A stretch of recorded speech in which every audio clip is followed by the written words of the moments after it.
Yan mga good morning mga ka-backyard. So andito na naman tayo sa mumunting backyard natin. So sa katunayan itong mga manok dito sa backyard ay konti kasi andun sa kabilang backyard yung mga manok namin. So papakita ko lang sa inyo yung mga alaga namin dito. So itong hawak ko na ito na inahin, 3 months old. Ito ay full na may cross na Shamo, yung Tamaro Shamo mga kamanokis. Ito namang bulik na ito ay isa sa mga Philippines old talaga, na tumatagal talaga ang laban nito kahit ilang oras, kahit 4 na oras lalo pag sila tumatanda na. So itong bulik na to guys ay medium lang, hanggang 2.5 lang ang kaya nitong timbang.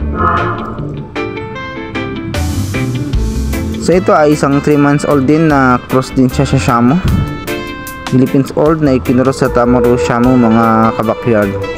So napakalaki naman itong bata na to na manok. So hintayin ko ulit maging warrior ito paglaki niya. Yan.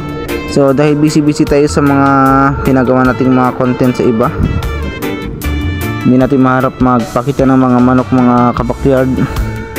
So hindi ko pa nga napuntahan yung ibang manok sa Aritao kasi andito kami sa Santa Fe ngayon. So ito ay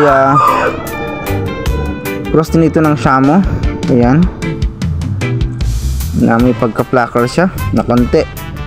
Yan, so medium lang ito mga guys, mga 2.8 ang timbang nito guys, kasi nasa 2 feet lang yung height nito, hindi katangkaran.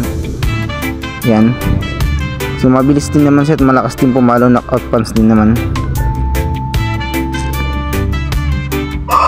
So ito guys yung napakalaki na tumitimbang ng 4 na kilo mahigit, kasi talaga na puro yung pagka Shamo niya nakuha sa nanay.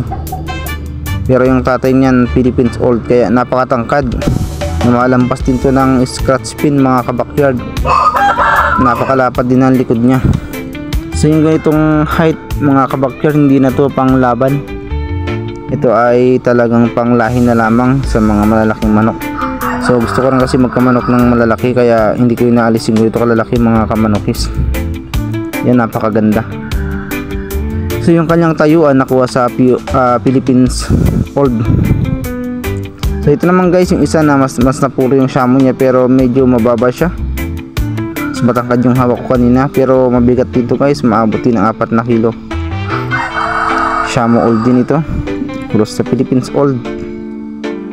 Ayan, nalapad din ang likod at tumitimbang din ng 4 na kilo mahigit mga ka-backyard. So wala lang silang tahid dahil sa na mana sa Philippines old yung mga balidbid pa. So once again yun lang, maraming salamat.